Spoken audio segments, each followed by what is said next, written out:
ये लोग कभी मुल्क के वफादार नहीं हो सकते। मुल्क के वफादार वो है जो कौम को इकट्ठा करने के लिए कुर्बानियां दे रहे हैं। मुल्क के वफादार वो है जो कौम की तालीम और कौम की तरक्की के बारे में सोचते हैं। मुल्क के वफादार वो लोग हैं और आपके वफादार, हम सब के वफादार वो लोग हैं जो हमारी तालीम का सोच रहे हो, जो हमारी तिब्बी सहूलियात का सोच रहे हो, जो लोग हमारे ट्रांसपोर्ट का सोच रहे हो, सड़कों का सोच रहे हो, हमारी बिजली और पानी का सोच रहे हो। एक बात हम लोगों को बड़ी अच्छे से समझनी पड़ेगी, बड़ी अच्छे से समझनी पड़ेगी। याद रखना, मैंने आपको कहा कि जो कौम बात एकजा नहीं होती उस कौम का हाकिम जो है वो उसकी सजा बन के रहता है। याद रखना, आज समझने की जरूरत है कि कहीं ऐसा न हो कि आज हम लोग इकट्ठे न हो और फिर हम लोगों को हमारी सजा जो है उसी हाकिम की शक्ल में मिलेगी। क्योंकि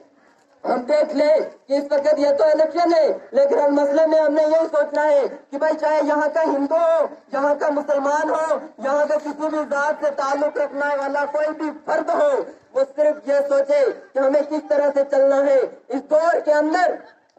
जबकि ये तरक्की का दौर है।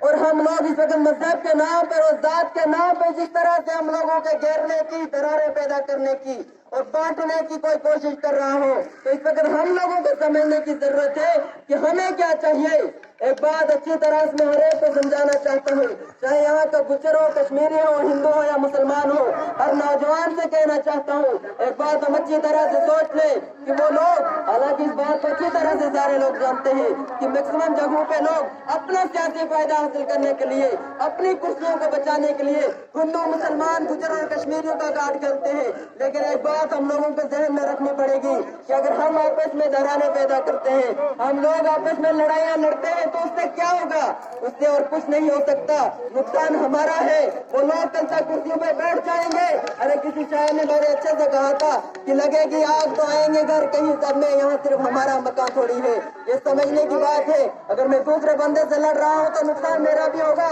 लेकिन उन सियासतदानों का क्या जाएगा जो नफरतें फैला रहे हैं, चाहे वो जात के नाम पे हो, चाहे मजहब के नाम पे हो। एक बात याद रखना, और ये बात मैं इसी तरह नहीं कह रहा हूँ, तो क्या एक दिन ये चीजें देखने को मिल रही है, कहीं गुजर के नाम पे नफरतें हैं, कहीं कश्मीरी के नाम पे नफरतें हैं, कहीं हिंदू और मुसलमान के नाम पे नफरतें हैं। लेकिन यहाँ से मैं तमाम लोगों को, खासकर नौजवानों को गुजारिश करना चाहूंगा, किसी भी मजहब से ताल्लुक रखते हो, हिंदू हो, मुसलमान हो, गुजर हो या कश्मीरी हो, क्या ये हम आज एक वादा करेंगे, जितने भी लोग हैं सारे लोग मिलकर वादा करेंगे कि हम जब लड़ेंगे तो हम सारे एक हो गए, इकट्ठे